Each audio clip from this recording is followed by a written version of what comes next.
আমাদের উপনিষদ বলেছে তুমি অমৃতের পুত্র।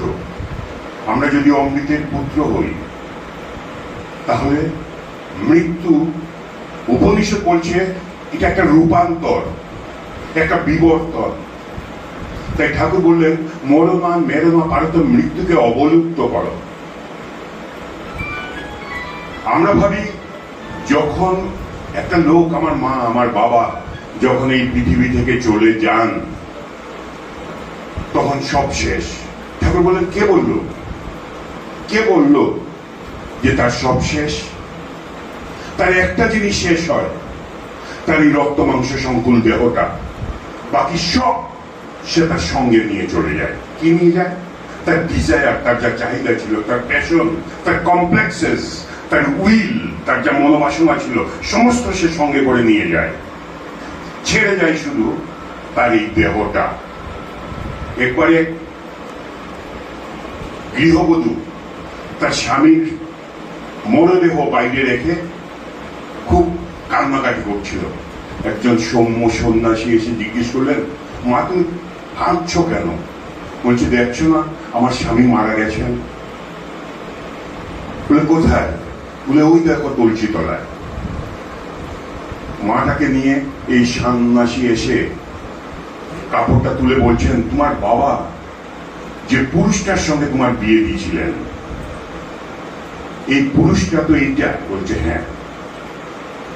বলছে এই পুরুষটার যার সঙ্গে বিয়ে দিয়েছিলেন তার চোখ, নাক, কান, হাত, পা যেভাবে ছিল সেভাবেই আছে না কোনো কিছু কাটা পড়েছে? বলছে না, সেভাবেই আছে।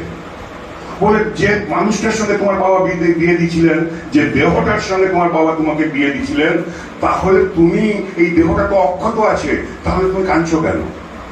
বলছে দেখতে পাচ্ছ না সেটা মরদেহ। বলছে তার মানে তার মধ্যে আরে একটা কিছু ছিল যেটা তাকে হাঁটা চলা করাতো, তোমাকে ভালোবাসতো, তোমাকে কখনো রাগ করতো, তোমার প্রতি আহ্লাদ দেখাতো, তোমার প্রতি ক্রোধ দেখাতো। আরেকটা কেউ ছিল? বলছে হ্যাঁ ছিল। বলে ওইটার সঙ্গে তোমার কোনোদিন পরিচয় হয়েছিল? চিনতে তুমি তাকে? বলছে না। বলে যাকে চিনতে না তার জন্য কাঁদছো কেন? তার জন্য কাঁদছো কেন? আমরা এখানে যদি আমি এক গ্লাস জল আপনাদের সবাইকে দেখাই, যেটাতে কি সবাই বলবে এক গ্লাস জল। কিছুক্ষণ পর আমি এটাকে একটা ডিপ ফ্রিজে রেখে দিলাম, কি হবে? বরফ হয়ে যাবে। যিনি জল রাখেন তিনি এসে বললেন জলটা কই? বলে ওই তো বরফ, বরফ হয়ে গেছে, ডিপ ফ্রিজে রেখেছি, বরফ। বরফটাকে আমি এই গ্লাস সহ একটা বার্নারের উপরে রেখে দিলাম। 4 ঘন্টা পর কি হবে? এটা বাষ্প হয়ে সমস্ত শেষ হয়ে যাবে। তখন জলালাকে যদি এসে জিজ্ঞেস করে আমার জল কই? বলে এটা বরফ হয়ে গেছিল। বরফটা কই? বাষ্প হয়ে উড়ে গেছে। কিন্তু এটা নেই বলতে পারি কেউ? আমরা অস্তিত্বটা আমার বুধের বাইরে চলে গেছে, কিন্তু এটা আছে, বাষ্প হয়ে আছে। খুব সুন্দর রবি ঠাকুর বলেছিলেন, যা কিছু সব আছে আছে আছে, আমার কাছে নেই তারা তোমার কাছে আছে। তিনি তার পুত্র মারা গেছেন, রবি ঠাকুরের পুত্র। পুত্র যখন মারা গেছেন জোড়াসাঁকোর বাড়িতে, ঠাকুর বাড়িতে, রবি ঠাকুর যখন খবর পেলেন, রবি ঠাকুর এসে পুত্রের ঘরে ঢুকে সাদা কাপড়টা সরিয়ে মুখটা দেখলেন, দেখে কিছুক্ষণ তাকিয়ে থাকলেন।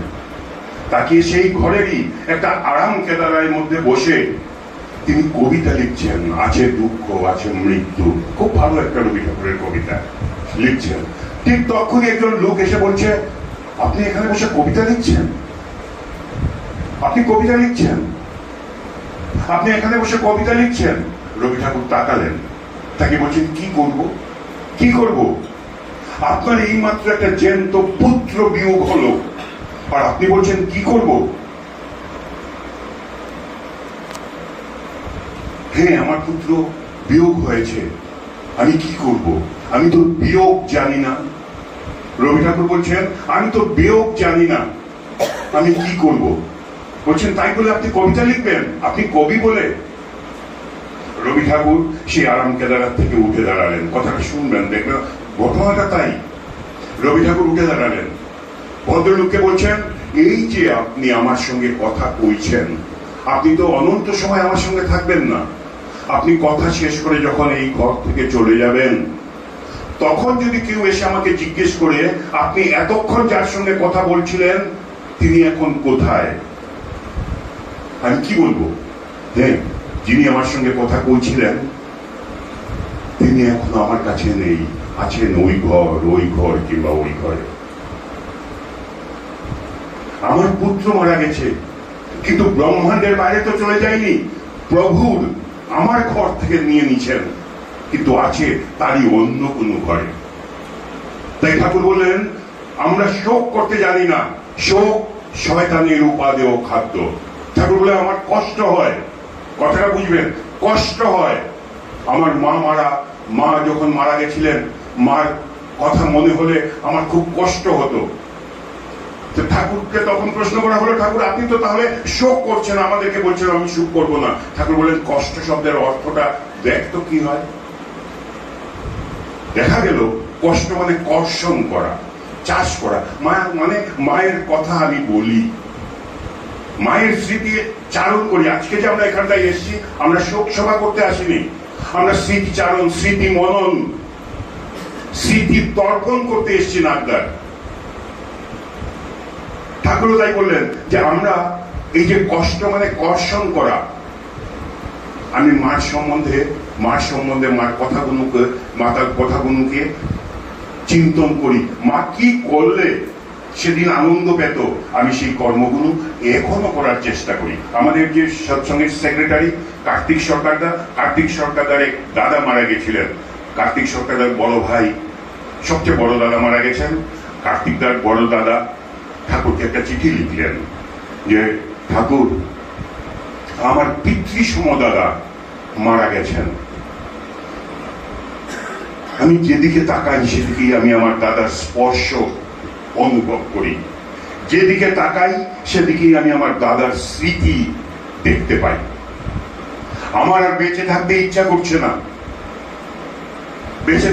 করছে না। এই অবস্থায় আমি কি করব ঠাকুর? কিছুদিন পর ঠাকুরের চিঠি এলো সেই দাদার কাছে, কার্তিক দাদার কাছে। ঠাকুর লিখলেন, যে যাবার সে তো চলেই গেছে। দিনের পর দিন, সপ্তাহের পর সপ্তাহ, মাসের পর মাস রুদন করে তুমি তাকে আর ফিরিয়ে আনতে পারবে না। তবে তাকে যদি বাঁচিয়ে রাখতে চাও, তার যে সৎ গুণগুলো ছিল সেগুলো তোমার চরিত্রে চরিত্রায়িত করো, সেটাই হবে তার উদ্দেশ্যে তোমার শ্রেষ্ঠ তর্পণ। আর তার অসমাপ্ত ইষ্টকর্ম যদি তুমি চালিয়ে নিয়ে যেতে পারো, সেটাই হবে তার উদ্দেশ্যে তোমার শ্রেষ্ঠ পিণ্ডদান। আমরা পিণ্ডদান বলতে কি বুঝি? ওই তো আসছে পিতৃপক্ষ চলছে, আমরা সকালবেলাকে তিল কাঞ্চন দিয়ে নদীতে জল দিয়ে আসি, ঠাকুর তর্পণ করে আসবো। ঠাকুর তর্পণটাকে কি বললেন? যদি তোমার যিনি বিগত হয়েছেন তাকে যদি তুমি তোমার মধ্যে বাঁচিয়ে রাখতে চাও, তাহলে তার সব গুণগুলো, যে ভালো গুণগুলো ছিল, সেই গুণগুলো তুমি তোমার চরিত্রের মধ্যে চরিত্রায়িত করো। আর তার যে অসমাপ্ত ইষ্টকর্ম ছিল সেটাকে যদি তুমি চালিয়ে নিয়ে যেতে পারো, তাহলে সেটাই হবে তার উদ্দেশ্যে তোমার শ্রেষ্ঠ পিণ্ডদান। আমরা শোক করি না, আমরা অজ্ঞান থাকি। তাই আমরা আমাদের আপনজন যখন চলে যায় তখন আমরা শোকাহত হই। সব আছে, আমার কাছে নেই, তারা তোমার কাছে আছে। আজকে নাকটা কি ঠাকুরের ব্রহ্মাণ্ডের বাইরে? আমরা যে এই তার চরণে বসে আমরা যে প্রার্থনা করলাম, সেই বিদেহী আত্মাটা, আমি অব্যক্ত ছিলাম। আমি আমার বাবার ঔরসে মায়ের গর্ভে এই রক্ত মাংস সংকুল দেহটা পেয়েছি, আমি আবার অব্যক্ত হয়ে যাব। আমি কিছুদিনের জন্য ব্যক্ত হয়েছি, তার মানে কি আমি শেষ? আমি তো শেষ না, আমি থাকবো। কৃতিত্বটা কোন জায়গায়? আমরা মা বাবা হিসেবে। ঠাকুর বললেন, যেটা নাকটাকে নিয়ে আমাকে ভাবায়, আমাকে চিন্তন করায়, আমার ঈর্ষা জাগায়, নাকটার কথাটা যখন মনে করি, তার ঠাকুর বললেন, তোমার বর্তমানে যদি তুমি তোমার সন্তান সন্ততিকে আমার দিকে ঠেলে না দিলে তাহলে তোমাকে তো ফাঁকি দিলেই আমাকেও ফাঁকি দিলে। আজকে নাগদার সেদিক দিয়ে একটা সফল পাওয়া, তার পুত্র কন্যাদেরকে এক ছত্র ছায়ায় নিয়ে এসে তাদেরকে সবাইকে ইষ্টমুখী করার হয়েছে। আমরা এখানে যারা দাঁড়িয়ে কাপড় ফতুয়া পঞ্জিবি পরে এসে বসে আপনাদের সামনে বক্তব্য রাখি, আমি যখন দাঁড়িয়ে কথা বলছি তখন আমার মেয়ে হয়তো পাড়ার কোনো প্রদীপের সঙ্গে ঘুরছে, আমার ছেলে হয়তো পাড়ার কোনো পুটির সঙ্গে ঘুরছে, আমি দাঁড়িয়ে আপনাদের সামনে লেকচার দিচ্ছি। আমাদের তো তাই। আমি সফল হব কখন? যদি আমি আমার পুত্র কন্যাকে আমার জীবিত অবস্থায় আমি তার দিকে ঠেলে দিতে পারি। আচার্য শ্রী দাদা বলতেন, পরম পূজ্যপাদ শ্রী দাদা বলতে, জানিস তো তুই তোর বর্তমানে তোর স্ত্রী পুত্র কন্যাকে যদি মন্দিরমুখী না করিস তোর অবর্তমানে সেই পরিবারের ঠাকুর থাকবেন না। এই সৎসঙ্গনগরে তার দৃষ্টান্ত বুড়ি মা স্ত্রী পুত্র কন্যা স্বামী মারা যাবার পর তারা ঠাকুরের সঙ্গে যুক্ত নয়। একটা দুইটা ঘটনা নাম ধরে ধরে শ্রী দাদা বলেছিলেন, দেখবি তাদের বাড়িতে ঠাকুর থাকবেন না। আমি আমার পুত্র আমার কন্যাকে যদি আমার জীবিত অবস্থায় তার দিকে ঠেলে দিতে না পারলাম, আজকে বিমানদা তার পুত্র কন্যাদেরকে এমন একটা জায়গায় নিয়ে দাঁড় করিয়েছেন এক ছত্র, সুখে থাক কিংবা দুঃখে থাক। রবি ঠাকুরই সুন্দর বলেছিলেন, সুখে থাকো কিংবা দুঃখে থাকো তাহে চিন্তা নাই, তোমরা তারই হও, প্রার্থনা তাহাই, তুমি তার হও। সুখে থাকো কিংবা দুঃখে থাকো তাহে চিন্তা নাই। আজকে নাগদা তাই তার পুত্র কন্যাদেরকে এক ছত্র ছায়ায় নিয়ে এনে রেখে দিচ্ছেন। তোমার মালিক কি আমি না? সন্তানদেরকে বুঝিয়ে গেছেন, আমি তোমার জন্মদাতা পিতা বটে, কিন্তু তোমার পিতা তিনি। সুখে কিংবা দুঃখে থাকো তাহে চিন্তা নাই। না বিমানদা চিন্তা করেননি, তোমরা তারই হও, প্রার্থনা তাহাই। এই প্রার্থনা রেখেই কিন্তু তিনি এই পৃথিবী থেকে গেছেন একটা সফল বাবা হিসেবে। বিমানদা আজকে এই জায়গাটাতে গেছেন। আমরা যারা এই ঠাকুরকে বহন করে চলছি, আমার পরিবার যদি সেই মুখোমুখি না হয় তাহলে তার ফলটা কিন্তু আমারও বর্তমানে আজকে যেরকম পুরো ছেলে মেয়েরা মিলে আজকে এইভাবে প্রার্থনা সভার আয়োজন করছে, স্মৃতিচারণ করছে, আমারও বর্তমানে আমার পুত্র কন্যারা করবে কি না সেটাই আমাদের কাছে ভাবার বিষয়। ঠাকুর বললেন, তুমি দাঁড়িয়ে লেকচার দিও, বক্তৃতা দিও না, উদাহরণ হও। তুমি উদাহরণ হও। আমরা কজন উদাহরণ হতে পেরেছি নিজের বুকের দিকে আঙুল দিয়ে আজকের এই স্মৃতিচারণ সভায়, এই মননে, এই কথনে আমরা আমাদেরকে নিয়ে চিন্তন করি যে আমরা কে কতটুকু তার হয়ে উঠতে পেরেছি। যদি আমি আমার এই রূপান্তরটুকু করতে পারি যে আমি কতটুকু তোমার প্রভু আর কতটুকু আমার, এইটুকুন যদি আমি আহরণ করতে পারি তাহলে কিন্তু এই স্মৃতিচারণ সভার সব সার্থকতা আমরা খুঁজে পাবো। পরিশেষে আবার পুরো পরিবার পারিপার্শ্বিক নিয়ে সুস্থ সুন্দর ইষ্টময় জীবনের অধিকারী হয়ে উঠুক। নাগদার ছেলের প্রতি আমার আহ্বান যে ভাবধারা নিয়ে নাগদা তার পুরো পরিবারটাকে চালিয়েছিলেন, যে ইষ্টময় পথের কাণ্ডারি হয়ে তিনি এই সংসার তৈরিটা বহন করেছিলেন, সেও যেন সেই পথকে অবলম্বন করে ঠাকুরকে মাথায় নিয়ে জীবনে সুস্থ সুন্দর ইষ্টময় জীবনের অধিকারী হয়ে উঠে পরম পিতার রাতুল চরণে এই আমার একান্ত প্রার্থনা। জয় গুরু।